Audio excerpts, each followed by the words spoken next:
The title of this selection is The Goddess at the Crossroads, Aphrodite and Ashkelon. We're in a period where we're coming out of the Dark Ages, the ancient Dark Ages, that is, not the medieval European Dark Ages that most people think of when they hear the word. But what's happening is we're getting a reemergence in the Iron Age regarding Greece. So we get a real flowering of Greek culture. Some major empires begin to reemerge. And what's interesting, a good example of the real spread of knowledge and language and belief and trade goods in general, all the way from Mesopotamia through the Mediterranean, Greece, those Phoenician travelers and traders, the Greek ships trading goods, all the way over to Italy. The predecessors of Rome, the Etruscans, they did a lot of trading with the Greeks. And so there's a huge spread of information. Syncretism is a concept that says if we have similar gods, they're actually the same gods. It's a method of cultural appropriation. So the Greeks might have a goddess named Aphrodite, but she's really just a variation of what we might call the Eastern goddess, which is a whole bunch of different goddesses. There isn't an Eastern goddess. It's really just saying all those Eastern goddesses that are syncretized, even though they're not the same, they're made to be the same over time. And that's syncretism. So if you have a goddess of love and I have a goddess of love and they happen to have different names, it's likely, especially in, say, Greek and Mesopotamian culture all over the Mediterranean, we would consider them the same goddess, syncretized, because they take on some of the same attributes. And if a culture appropriates the Eastern goddess and makes it say, a Greek goddess, then a lot of those symbols and ideas are going to remain from the old goddess. Religion, many people say, is a conservative institution, meaning religion conserves symbols and ideas better than many other institutions.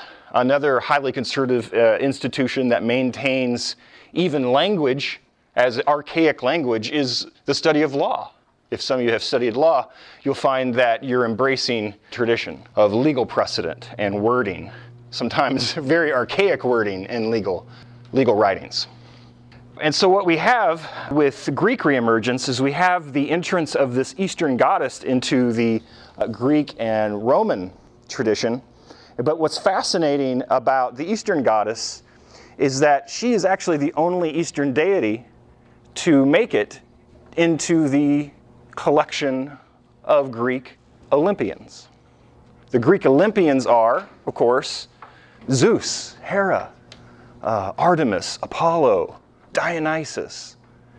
But there's only one Eastern god in the Greek collection of gods, the Olympians, and that is Aphrodite. So she is a little bit unusual, but she's a great example of syncretism. Ashkelon is the name of a city. It is in, let's just put it this way, it's about 20 miles north of Gaza. Gaza being a highly contested territory between Israelis and Palestinians, very close to Egypt actually, very close to Israel. And so you had people in the ancient times, whether they were Philistines or Phoenicians, who occupied that territory. And Ashkelon was a major port city. Ashkelon still exists. They have very ancient gates that were recently destroyed by jihadi terrorists. They kind of go city to city and destroy ancient artifacts and videotape it. They're quite happy to do so. And of course, to many of the Abrahamic religions, meaning Islam and Christianity, these older pagan gods and goddesses are considered nothing more than demons. And so we'll at least try to pay respect where respect is due and not call them demons, but look at them how they were viewed back then, before Christianity. Some basic terms to know. There's syncretism. Notice it's not syncretism, it's syncretism. Very important term in history, religious studies. And it's just what I said. It's taking one goddess and pairing it with another culture's goddess or god and calling it the same. You are synchronizing. You're synchronizing deities. So there's a Zeus-like figure with the Greeks. There's a Zeus-like figure with the Romans. There's a Zeus-like figure with the much earlier Hittites. And so they sort of shared ideas about those gods. And when you look at especially Apollo and Artemis and Pollux and Castor, some figures from Greek mythology, you really do see that they're actually copying stories from Babylonian myths. There's a lot of copying of myths and gods from those Mesopotamian deities. Because they are early civilizations, for some reason they spread really well. Well, so did the Egyptians. The Greeks greatly admired Egyptian religion. They considered the Egyptians a holy race, a sacred race. So syncretism is in full swing. Now these days, we're sort of, in many ways, anti-syncretism, right? We'd rather not think that the religion of one god is the same as the religion of another god, because that really muddles things, especially when monotheism comes around, right? So by nature, monotheism, because they're interested in the fact there's only, the idea that there's only one god, you therefore must reject other gods. And their texts actually almost literally say that. You should have no other god than me, and sort of Christian and Muslim traditions of calling pagan deities demons. And people still do it today. They'll see a statue of Shamash or the goddess Ishtar and say, oh, they're not real gods, they're actually demons pretending to be gods and fooling the ancient peoples. But that's just one religious view. And so the Eastern goddess, when we say the Eastern goddess, we're directly referring to syncretism, because there wasn't an actual Eastern goddess, a single Eastern goddess. There were many, and they were all sort of combined. So by the time the Greek writer Lucian wrote his book in the Roman era about the Eastern goddess, the Syrian goddess, he was talking about many different cults to the goddess and how they were all very similar and how the cult of the goddess had spread. Now check this out. During Hellenistic and Roman times, there were mystery cults like the cult of Isis. Isis is an Egyptian goddess, but Romans who were a part of that mystery cult, the cult of Isis, didn't think it was only Isis. They thought it was the goddess in general. It's a sort of a vague notion that makes many goddesses related. It just so happens to be that the Egyptian text, the cult of Isis, it has a heavy Egyptian influence. The Greeks and Romans really did see the Egyptians as having like a vast understanding of the spiritual realms. And so it was easy for them to join the cult of Isis, but not think it was only an Egyptian thing. They didn't feel like they were violating their Romanness necessarily. And Ashkelon is a major port city. Now the significance of Ashkelon is that Ashkelon appears in your earliest writings about Aphrodite from Greek authors in the real old archaic era, the epic traditions like Homer and Hesiod. They wrote about Aphrodite, and then so did the first historian. We call him the father of history. He's also known as the father of lies, by the way, and that is Herodotus. He basically borrows the earlier information from Hesiod and Homer, and they all agree that Aphrodite was born in one of two places. They're actually not too far away from each other. One is an island we already know about called Cyprus, and as a matter of fact, Homer occasionally called her the Cypriot goddess. So in a way, the name Cyprus, the island that still exists today, Kypros is how the Greeks would pronounce it, is actually closely related to real early Greek ideas of the origin of Aphrodite. But here's the thing, Cyprus and Ashkelon both were major trading ports, and that Eastern goddess comes from Eastern cults. And we know this because of archaeology, but also text, because these Greek writers would talk about the cults themselves that exist and sort of procreate these religious notions of the Eastern goddess.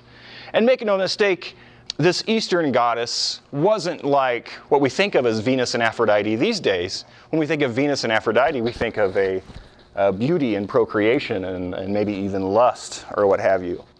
But earlier versions of the Eastern goddess, like Ishtar and Innana, the very earliest ones that we know of, were actually goddesses of war as well. So it's almost like Athena and Aphrodite, because Athena was that Greek, more warrior-like female, and Aphrodite was actually considered lacking in confidence when it came to war, according to Greek authors. And so by the time she got to the Greeks, she was no longer militaristic. So yeah, there were some slight changes there from Ishtar. Ashkelon was, of course, a major port city, and so most of these ancient Greek authors all agree on one thing, is that Aphrodite's cult tended to come from Ashkelon to the Greek world. We'll talk about Ashkelon a little bit later. A good thing to remember, the three H's, these are probably the three biggest authors when it comes to Greek mythology and history, and that is Homer, Hesiod, and Herodotus. The first two, Homer and Hesiod, come from the epic tradition, which means very early, pre-classical. So their writings survived through oral tradition and then were later written down, unlike Herodotus, who wrote it down and almost mass-produced his writings and spread it about Greece. So those epic traditions are just old oral traditions that have been retold over and over and over and over, and they preserve stories from the actual Bronze Age. We're in the Iron Age now. So those epic traditions are talking about the mythological, legendary past of the Greeks. And so like I've said before, the epic traditions are the ancient world to our own ancient Greeks. So even the ancients had an ancient world they would look back to. So those epic traditions are the ancient traditions of the Greeks. So they would look back at Achilles and Agamemnon and that sort of thing. And they were the ancient heroes of the past. And of course, the gods and goddesses appear in the epic traditions and sort of lay the foundation of how the Greeks thought of these gods and goddesses. And so Aphrodite appears, and she is the Eastern goddess. They even tell us she's the Eastern goddess, these Greek authors. And they're very much aware of it. And I explained the Greek epics are that sort of very, very early stories of the Bronze Age, whereas the Greek histories appear in the classical era, and they're attempting to at least tell history opposed to create more myths.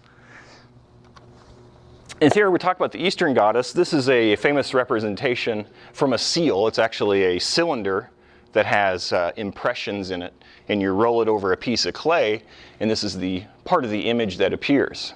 If you can see, she doesn't necessarily look like a goddess of love. She looks somewhat warlike, in which the early Eastern goddess very much was. The earliest being Innana from Sumeria, and then Ishtar, Astarte, many other names, anywhere from the Mediterranean to Turkey to Syria. There were the idea of the Eastern goddess. Sometimes you see her represented closer to the Greek world with this symbol here on her head. You see that a lot. The bull is often associated with the Eastern goddess. Sometimes you'll see a goddess who has like this on her chest and stomach, and they're like multiple breasts, basically. One of the symbols that went along with the goddess. Also, the symbol of the dove is one of the most ubiquitous symbols associated with the Eastern goddess, and the symbol still survives today and is associated with a goddess that some Christians worship. So, when we say peripheral versions, it's not a word you have to remember, but it's something important to know if you're in business or economics, if you're going to that. Peripheral means it's on the outside, sort of the sides of something.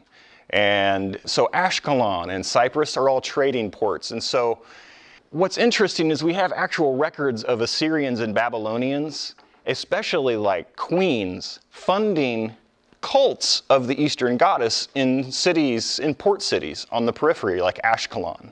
So you would actually see money coming in from the center of the empire, not always through the king, oftentimes it was, but sometimes just through the queen, to fund these temples. So we get a great dissemination of knowledge, not just because the cult became popular, not just because Aphrodite was really hot or what have you. It was also because of funding. Very fascinating. Port cities and places of trade. They were very important for disseminating the goddess, and they received funding from major empires. So the Greek Aphrodite, especially early on, greatly resembled the Assyrian Aphrodite, because it was Assyrian artwork the Greeks were imitating, and various other Eastern cults. The Greek Aphrodite, the Greeks are the ones that really give us more information than anyone else about many things, but also Aphrodite. And so we'll kind of go through these. They already acknowledged that Ashkelon was an important city, port city between the Assyrians and Greeks, that basically either began or became the most popular center of this goddess cult who disseminated what they would eventually call Aphrodite. And there's an actual local cult that several Greek historians talk about in Ashkelon, It's a goddess known as Derceto. Derceto is actually one of the earliest mermaids. She's actually a goddess. She had like a half fish body. Sometimes she's pictured as a female head and the rest of the body is a fish. There's a story of Derceto and Aphrodite. And one of the reoccurring tales of Aphrodite, and even earlier Eastern versions of her, is that she has a love curse. So if you make her mad, she'll curse you. If you say you're as beautiful as Aphrodite or you're more beautiful than Aphrodite, chances are she'll curse you. She doesn't like that too much. And that story's been told throughout many places in the Greek islands. The story has been retold, but with different names. It often has to do with a local priestess and maybe the king, often the king and his daughter. And so we get this story that's actually repeating. So there's a lot of plagiarism going on. Has a little bit to do with the idea of syncretism, but people borrow stories, and the story ends up reproducing in various cities. Cities will adopt the tale and make it their own. So here's the Aphrodite love curse. Basically what Aphrodite will do is she'll curse you and make you fall in love with someone that you don't really want to fall in love with. That doesn't sound like it's too bad. Like, hey, that happens. Love can be really messy. But it's pretty bad when it's your own father, And so that's generally what happens. There'll be a priestess or someone who offends Aphrodite, and that woman begins lusting for her father, and she has the child of her father. And so the child will sort of carry on that tradition of the curse. You don't want to anger Aphrodite. But this is also related to this real early story that took place in Ashkelon, the story of Derceto. The story goes like this. Derceto angered Aphrodite, and so because she was a priestess, it was forbidden for her to have sex with her male priests who attended her cult. And so Aphrodite cursed Derceto and made her lust after one of her attendants, basically.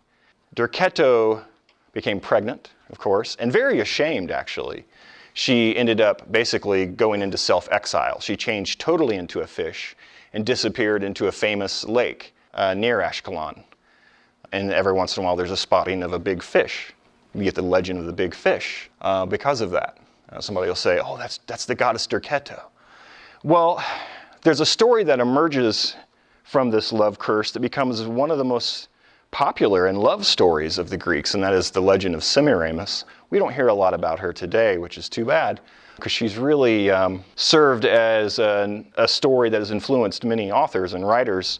If anyone's ever heard of the folklore of the babe in the woods, it's just a reoccurring folklore that there's a baby found in the woods and it's protected by animals and eventually found and grows up to be a genius and a beauty and an unsurpassed athlete. And I'm a big fan of the Semiramis legends. I've done some actual research with her. And the legend of Semiramis is that Derceto becomes pregnant and abandons the child. So she's like a demigod, right? The child of a god. And she's abandoned on the beach in Ashkelon. And instead of dying of exposure, there are these doves that cover her with their wings and keep her warm.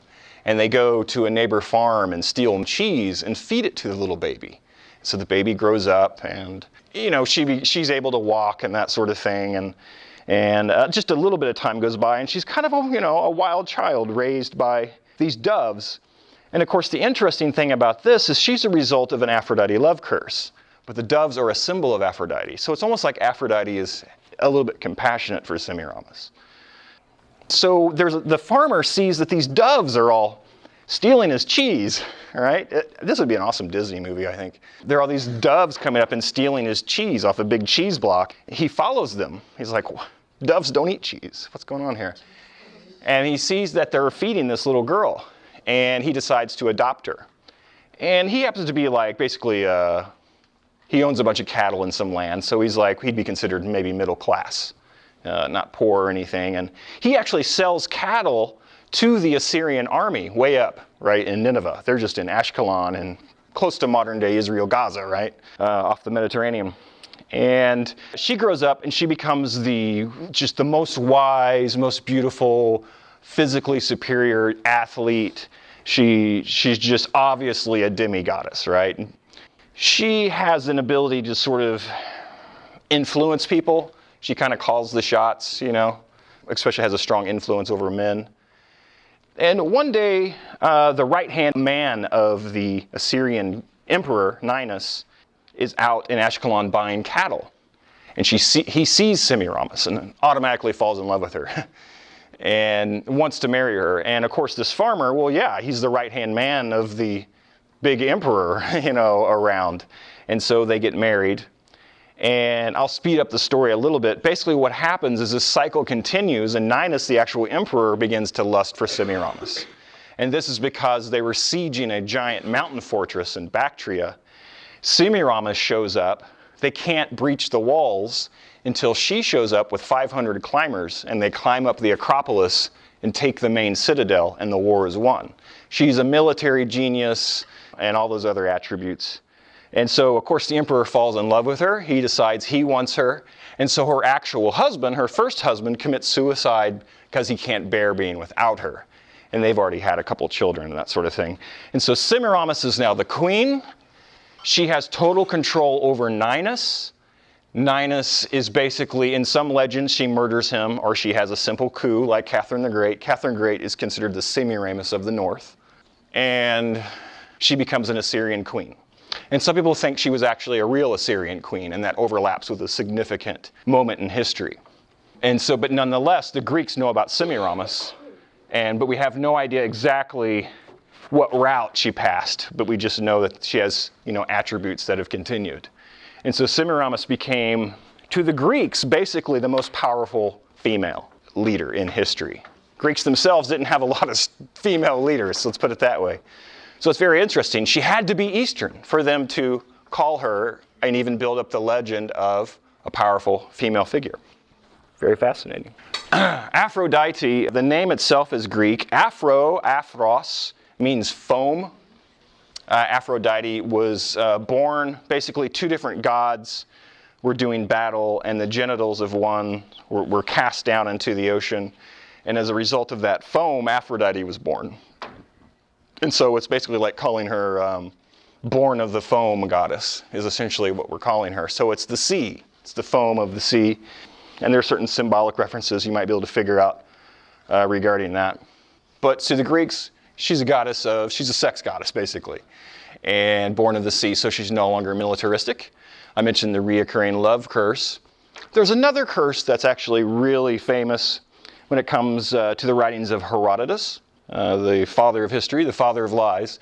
He tells the story of a love curse by Aphrodite, is that there was a famous temple to Aphrodite, and some Scythian warriors had broken up from the main band of Scythians. And Scythians are almost like, think of them as Ukrainians. They were generally nomadic, they had horseback riding, they were sharpshooters with the short bow, accomplished warriors. Athenians would hire them to protect their city walls.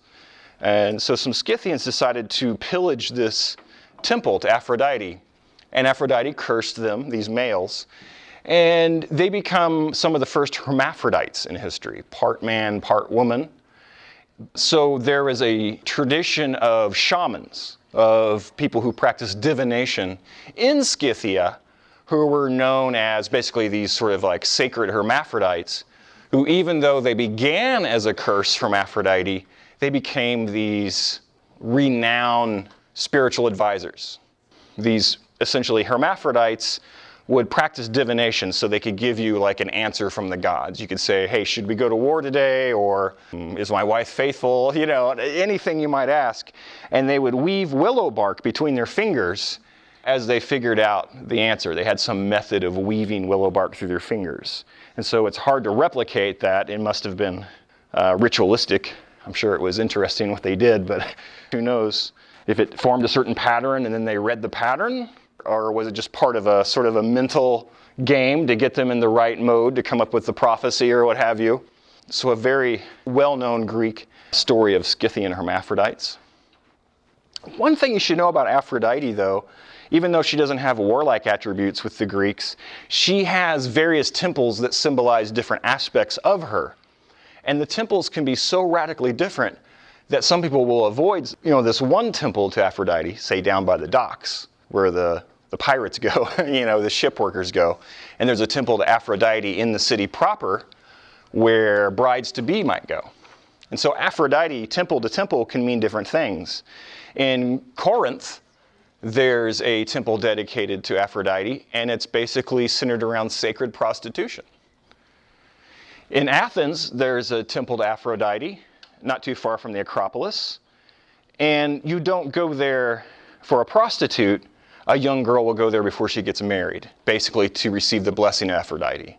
Before a young bride gets married, she'll actually visit the temple or a shrine to Artemis first, generally, and say goodbye to Artemis as her protective goddess. And Artemis is actually the protector of like small animals and little girls, the twin of Apollo. And so you can see where Artemis would be important for a girl. But as she's getting ready to get married, and remember, she could be 13, 14, whatever, very, very young as she's getting married in Greece to a much older man usually.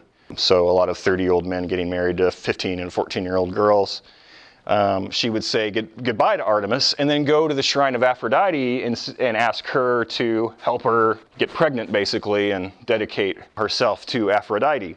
So she had multiple functions. And I mentioned the Corinthian sacred prostitutes. Corinth was just a really wealthy, well-known city in Greece, another major trade port. And they actually had a statue of Aphrodite near their Acropolis, their main city center. So they thought highly of Aphrodite, but they had more of the Corinthians were known for their prostitutes, let's just put it that way. As the classical era begins to come to an end, around the time Alexander the Great dies and the Hellenistic era begins, you actually see Aphrodite represented on pottery, and she's not just playing out a narrative from some story like from the Iliad or Odyssey or what have you. They're now using Aphrodite on domestic pottery, often pottery made for women, whether it's cosmetics or, little ceramic boxes and containers. You see images of Aphrodite, and it's a personified Aphrodite. She's like a mother. She's the goddess of having children, and you see her often pictured with Eros. We call Eros these days Cupid. You guys know about Cupid? Shoots you with an arrow, makes you fall in love.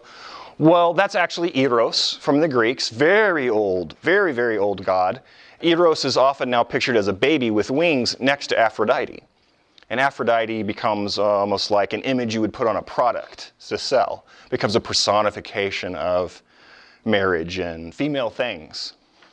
You see that late classical era and the Hellenistic and the Roman actually paying more attention to personified deities. Like Eros in Greek just means love. So in a way it's a personification, meaning if I want to make a god who's a personified deity, they're just a personification of something from the human experience. Love, war, hate, whatever. But these days it's hard for us to take that seriously, right? Like we talk about a goddess of liberty, right? The Statue of Liberty, but we don't think in any way there's an actual sacred, holy force going on behind that personification.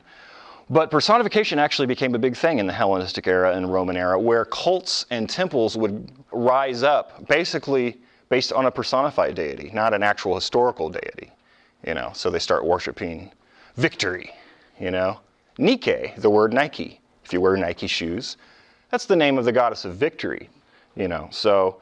And it's a personification. It's almost like they weren't really taking their own mythology and gods as seriously, and they were more into vague notions of things that affect humanity. Very interesting. Then the Romans, they of course have Venus. They borrow much from the Greeks, from the Greek Aphrodite. There's hardly any difference. But the Romans have their own epic traditions. Virgil writes the Aeneid. And in the Aeneid, there's the story of Aeneas, who is the mythological founder of Rome. Well, guess what? He's the son of Aphrodite. So the Romans themselves, Aphrodite was held very, very close to their origin myths. And that's not the original foundation myth of Rome, which has to do with two twins known as Romulus and Remus. Here's a picture of Mom, Aeneas, and of course Eros. And you can barely see it, you have some doves, the sacred doves, which you see in every era with Aphrodite and the Eastern goddess. The dove, pigeon power as I call it. Pigeons are doves. There are many types of doves. I think doves are unique birds. And apparently a lot of other people do as well. The dove is one of the oldest continuous symbols, meaning the dove was a sacred symbol to the Sumerians, and it's always been a sacred symbol to all these cultures that have passed through time, even unto now.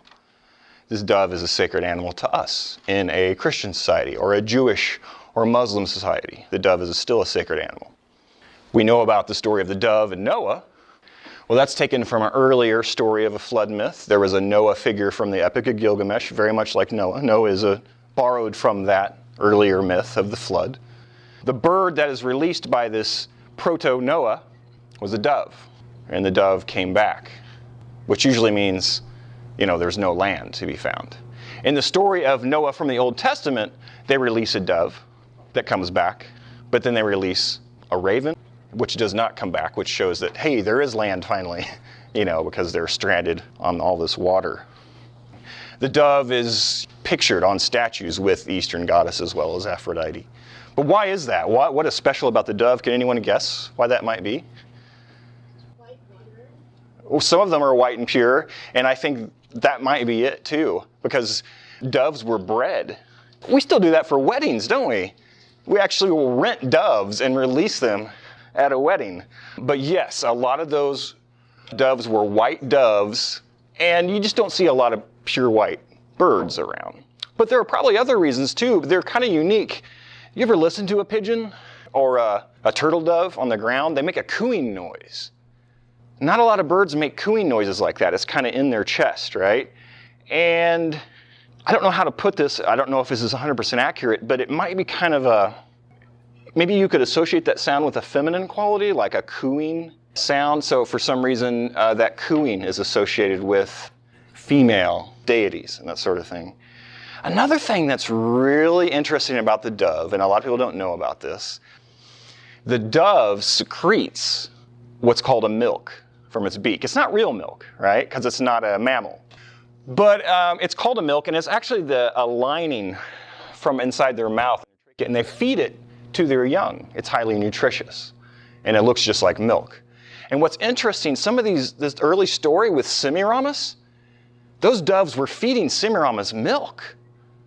For some reason, they knew, I think the ancients knew that doves secreted milk, a milky-like substance to their young. And then, of course, there's evidence for that because there were cults, sacred cults, who would raise and breed doves. They would do little tricks with them. They'd sell them at the market, and you could sacrifice doves. Like, for instance, if you're making a sacrifice to Aphrodite, you would often make a blood sacrifice of a dove. Sounds counterintuitive to me to kill a sacred animal, but whatever. But what is special about the dove? There's just those three unique qualities in itself are kind of interesting, that cooing noise they make. And there were cults that bred that dove, like I mentioned, and sold them at the market. So there were really doves from Greece to Mesopotamia to Rome. They considered them sacred. They were bred and sold. It was like a cash commodity. And who knows what else they did with them. Maybe they trained the doves to do certain things. We've probably all heard of carrier pigeons, right? Doves are messengers. They can be trained to a certain extent. So there's still a lot of mystery about what the ancients were doing with those doves.